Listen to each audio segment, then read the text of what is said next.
Yes, yeah. Yes, yeah. Yes, yeah.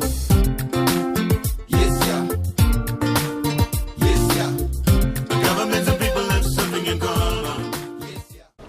We were gradually brought out, we had our mobiles and cameras taken, all our hands were cuffed.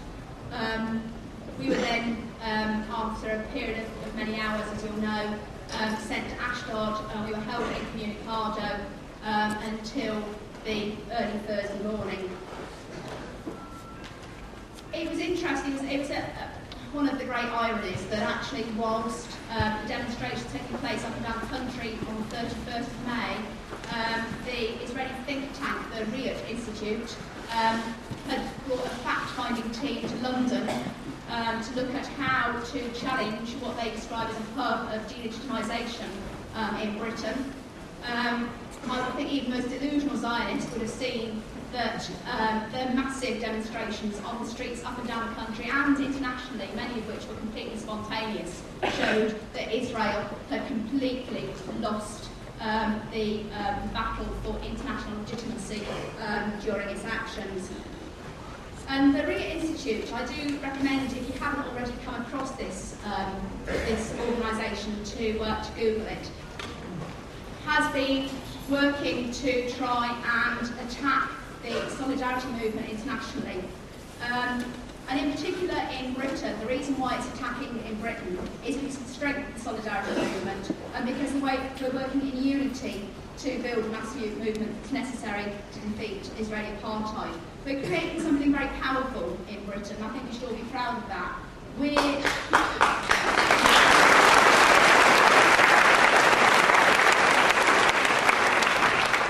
building links with the Muslim community in a way that is not being done in some other countries, unfortunately. But we are building a really strong link with the Muslim community in here, and we're working together to defeat imperialism's project in the Middle East. And we're working with everyone who's been inspired by the struggle of the Palestinian people, who've struggled for decades for freedom and justice. We're acting together against Israeli apartheid. I can't really speak without mentioning the issue of political prisoners, obviously, although we were held for a few days. Palestinian political prisoners, of which there are over 10,000 of them, have been held for many years in many places, and that's something that we should all salute them for their struggle and their resistance. But also we need to mention those who have been imprisoned in this country following the Gaza demonstrations. Again, there's a protest on the 13th of July outside the Court of Appeal. I urge you to go to either the PSC or the Stockholm website for details on that, but it's really important that we do not allow the Muslim community to be targeted in this way.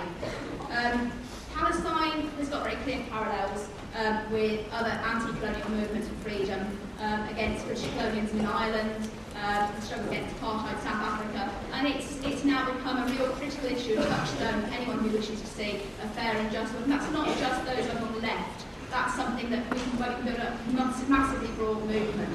Just wanted to quickly say, there are a number of initiatives coming up we really want people to get involved in. Firstly, we're going to be breaking the siege by sea and by land. There's a convoy that's going to be planned, a flotilla planned for September. I know Kevin Ogden from Lead Palestine is going to be speaking later at Marxism about that, but we really want people's active involvement in that. Boycott, divestment and sanctions. There's been a massive growth in support. Again, please come and talk to me and get some materials from me after the end of this meeting. Finally, to say Palestine will be free, and it's up to all of us to use the fact that there has been a turning point, to really push, to activate everybody to build that movement and bring the day forward that Palestine will be free. Thank you. Governments and people have something in common.